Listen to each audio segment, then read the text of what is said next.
सलोनी बहुत ही सीधी और भगवान को मानने वाली थी, लेकिन उसकी सौतेली माँ उसके सीधेपन का फायदा उठाती थी और उस पर बड़े अत्याचार करती थी। जरा सी चूक हो जाने पर उसकी खूब पिटाई करती। अरे सुनते हो, कोई लूला लंगड़ा देख इसकी शादी तय करो और इसे इस घर से बाहर का रास्ता दिखाओ।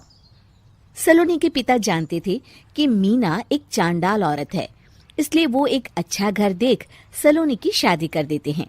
लेकिन वहां भी सलोनी से जलने वालों की कमी नहीं थी।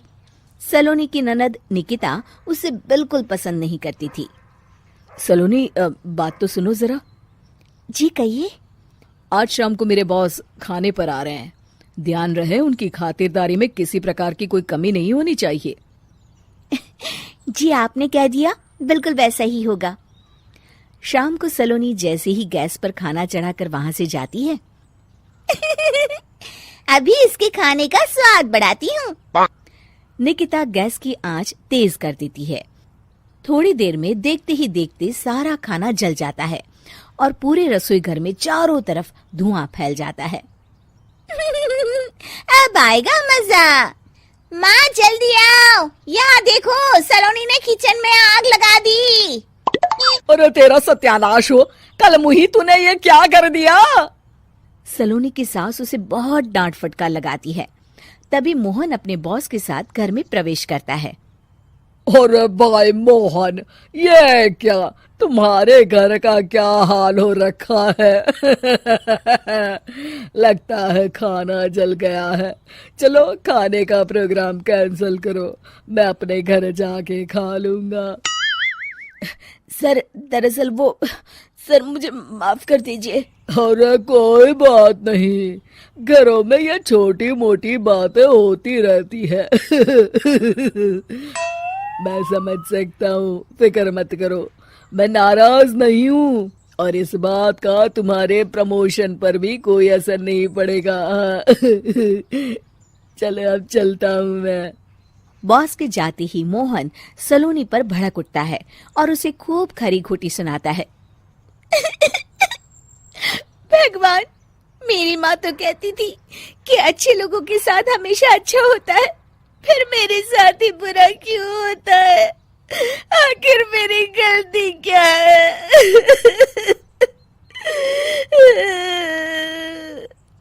तभी आकाशवाणी होती है। बेटी, अब तुम्हें कोई दुख नहीं दे पाएगा। तुम्हारा बुरा सोचने वाले की मन की सारी बातें तुम पहले ही जान जाओगी। अगले दिन सलोनी निकिता को चाय देने उसके कमरे में जाती है। तब निकिता के मन में कुछ बातें चल रही थी। कल तो मैंने सिर्फ खाना जलाया था, अब तू देखती जा सलोनी, तेरा इस घर में जीना हराम कर दूंगी। अच्छा, तो ये बात है, अब इसे सबक सिखाना ही पड़ेगा। कुछ दिनों के बाद, सलोनी, मेरे कपड़े जल्दी से प्रेस कर दो, ऑफिस के लिए देर हो रही है। सलोनी मोहन के कपड़ों के पास प्रेस गर्म होने के लिए रख देती है और अपने कमरे में चली जाती है। तभी हॉल में निकिता आती है। सलोनी चुपके से उसे देख रही होती है। आज अगर मैंने ये कपड़े जला दिए तब तो पक्का मेरा भाई इस सलोनी की बच्ची को धक्के मार के घर से बाहर निकाल देगा। अरे तू क्या मुझे निकलवाएगी? महादेव है मेरे साथ। ठहर जा निकिता, आज तो तेरी खैर नहीं। सलोनी अपने पति मोहन को बुला लाती है और निकिता की सारी करतूत दिखाने लगती है। निकिता गर्म प्रेस मोहन के कपड़ों पर रखकर अपने कमरे में चली जाती है। मेरी बहन इतनी बड़ी चालबाज निकलेगी, मैंने तो सोचा ही नहीं था। मुझे माफ कर दो सलोनी, मैं तुम्हें गलत समझ रहा था।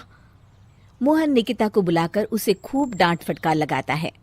उस दिन के बाद से सलोनी की जिंदगी पूरी तरह बदल जाती है। सलोनी हर किसी के मन की बात सुन लेती थी। दूसरी तरफ निकिता का कोई भी दांव सलोनी पर नहीं चलता था और आखिरकार वो भी सलोनी के आगे घुटने टेक देती है। फिर एक दिन सलोनी की सास की सहेली ममता अपनी बहू कविता के साथ वहां आती है। कविता मन ही मन कहती है, अरे ये बुढ़िया पागल है जो मुझे यहाँ लेके आ गई। कहाँ मैं अपनी किटी पार्टी छोड़ के इसके साथ यहाँ मरने आ गई। पता नहीं कब तक इसे झेलना पड़ेगा।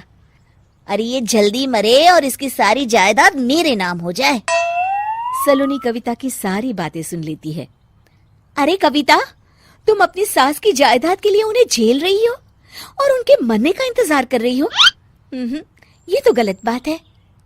सलोनी की बात सुनकर कविता बिना देर किए कहती है, अरे ये तुमने कैसे सुन लिया? ये सारी बातें तो मैं अपने मन से बोल रही थी। तुमने कैसे सुन लिया? बस फिर क्या था। ये सुनते ही कविता के बगल में बैठी उसकी सास उसकी चोटी पकड़ लेती है। क्यों रे कलमुही, तू मेरे बारे में ये सब सोचती है? मम्मी जी, मुझे माफ कर दीजिए। बड़ी आई मेरी जायदाद लेने वाली, मैं आज ही अपने वकील को बुलाकर सब कुछ छोटी बहू के नाम कर देती हूँ। चल घर चल, आज तेरी अच्छी खबर लेते हूँ। इस तरह सलोनी लोगों के मन की बातें सुन लेती थी, लेकिन धीरे धीरे सलोनी को एहसास होता है कि उसके आसपास के सारे लोग एक दिखावे की जिंदगी जीते हैं और सब एक दूसरे के बारे में बुरा ही सोचते हैं। हे भगवान, दुनिया में कैसे लोग हैं? सबके मन छल कपट से भरे हैं। मैं तो लोगों के मन की बातें सुन सुनकर तंग आ चुकी हूँ। मैं अपनी जिंदगी में अब बहुत खुश हूँ। अब आप मुझसे ये शक्ति वापस ले लीजिए भगवान। इस तरह भगवान सलोनी को दी हुई शक्ति वापस ले लेते हैं और सलोनी एक आम जिंदगी जीने लगती है।